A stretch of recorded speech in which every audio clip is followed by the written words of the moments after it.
Hi, I'm Felicia Brown with Spolutions, and I'm here with Maria Kelebiev with The Health Professional magazine. Maria, thanks for being here today. You're very welcome. So tell us a little bit about the magazine and what kind of things are in it, who the magazine appeals to, and that sort of thing. Absolutely. The publication is one of the first multidisciplinary community forums for all rehab healthcare providers and industry participants to have a platform to communicate, to better provide care for those who need. So what kinds of practitioners, when you say all rehab, who would that include? Absolutely. It would include physiotherapists, occupational therapists, massage therapists, neurologists, even MDs that work with the whole rehabilitation team, speech-language pathologists, and again, acupuncturists and case managers, anybody who directly deals with patient care and who have to deal with communicating with other practitioners. So what kinds of articles and content do you usually have in the magazine? What are people going to be reading about in there?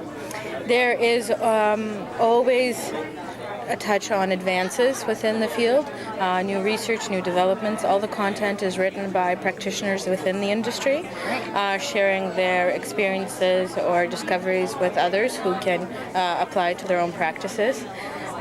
We also closely follow the new regulatory issues that are really hitting hard with a lot of practices. The most recent issue deals with the regulatory turmoil that's happening within the industry, and we make it a mandate to make sure that all the readers are updated on what's happening. Well, I think that's important. You know, just yesterday in my class, I teach marketing classes for massage therapists and other wellness professionals. And just yesterday we were talking about some of the marketing regulations that affect the massage therapy industry. And it was interesting because some of the therapists in the room didn't know about changes that had come about related to marketing. I mean, they were actually good changes, I think. They're now allowed to discount here in Ontario, which is something that's been very regulated, for lack of a better term, but it's opening up a little bit more possibilities for marketing. But most of the therapists in the class didn't know that. So having a resource like this, it sounds like it's very valuable to them. It's a complimentary form for them to receive. All the subscriptions are available online. Oh, great. And we try to offer as many complimentary services to the industry practitioners as we can, including a forum for news releases. So if relevant companies or courses or extended education programs are starting up, we'd like to hear about events. This event is in our calendar, and other upcoming relevant events are in our calendar. So we try to foster a community as much as we can.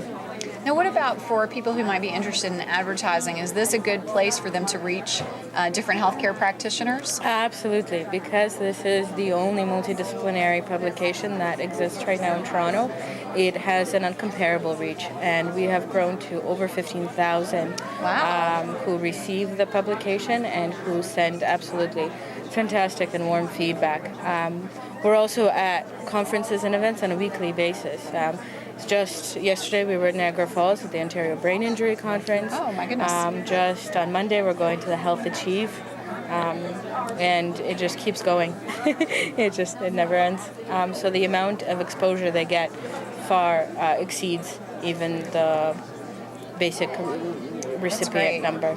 So if someone was interested in getting a subscription for the magazine, or perhaps interested in publicizing one of their events or being an advertiser, how would they get in touch with you? It's very simple. If they go to thehealthprofessional.ca, there is contact information readily available, and there is many forms of participating, including complimentary classifieds, complimentary media releases, and again, if somebody is interested in updating us on new and relevant developments, all content is considered for publication.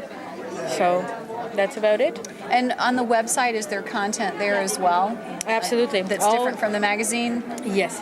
All the content that is in the publications are online, but on top of that, there are daily updates with additional content that's relevant to this audience within patient care, regulatory, multidisciplinary, within the various categories that we cover. Well, it sounds like a great publication. I'm really looking forward to reading more in the magazine and checking out the website and maybe adding some content to it for those practitioners. Well, thank you so much for taking the time to talk with me today, You're very Maria. welcome. It was my pleasure. Sure.